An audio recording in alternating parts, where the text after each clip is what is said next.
ko France ni misalen bɛ mun na u ko Mali ma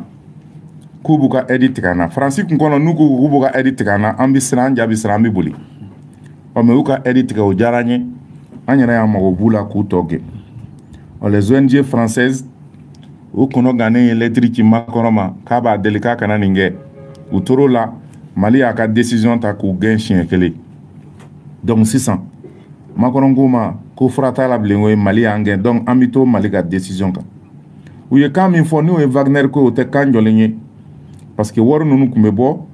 ko kɛnɛya dumuniko ni kalanko 100 millions d'euros d'aide k'u tun b'o de di san o san Mali ko k'a jɛnna nin kɔ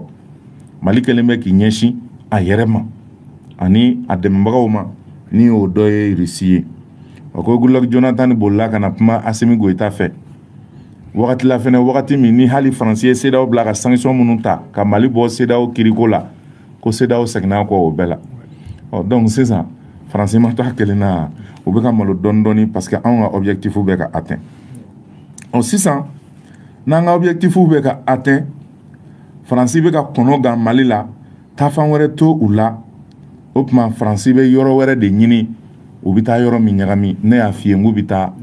Golfe de Guinée na Golfe de Guinée an ye kibaruya sɔrɔ k'a fɔ la France a livré des armes au M23 congolais France bɛna kɛ comme a tubira quoi kuma ɲumanw ko ni n'olu siɲɛ fɔlɔ ni premier ministre ka ɲɔgɔn ye depuis o sigira olu kuma na o n'o ka ɲɔgɔn ye fɔlɔ ko donc k'olu nana ka n'o fɔ rencontre bilatérale ko donc ko c'est pour que gouvernement hakili ye min ye France gouvernement hakili ye min ye comment dirais Burkina gouvernement hakili ye min ye u ka jamana mara cogo la an'u ka coopération cogo la ko u ka kuma o kan k'u kumana fɛn bɛɛ kan France sɔrɔsiw bɛ min na Burkina ani civil ko ani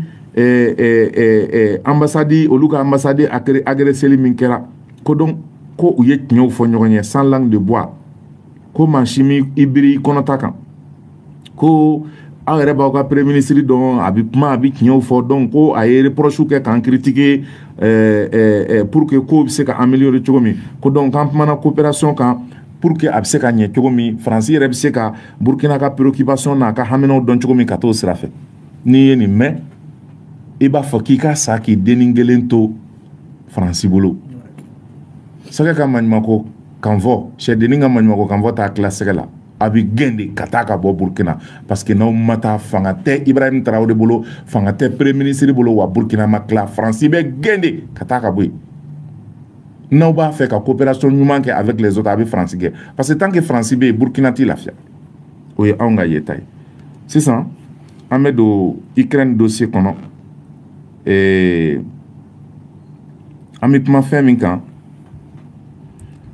les États-Unis veulent bombarder l'Iran pour empêcher l'Iran d'avoir la bombe atomique. Les États-Unis vont faire l'Iran bombarder pour que... Aïe, va citer. Burama ko kale ma beola. Ima labe. Aïe, va citer. Ok. Donc, on a ta budget là. Nous, Mali budget. Budget mini au votera en 2023 au kɔnɔna an k'an sigi budget kan an ye kibaruya sɔrɔ k'a fɔ CNT maaw ye budget voté ni o ye budget 2023 ye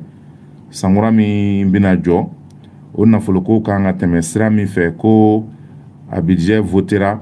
CNT membre fɛ fɛn min kɔni ye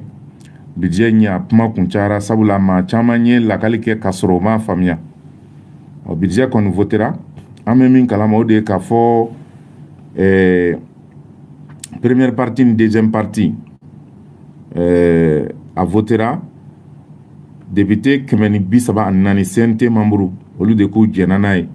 0 contre 0 abstention o budget in na jamana kan ka sɔrɔ minnu kɛ o ye sefa wari miliyari 2,000 ani 194 2194 milliards an kan ka nafolo min bɔ baarakɛtaw ani musakaw o ye sefa wari miliyari 2,000 miliyɔn 800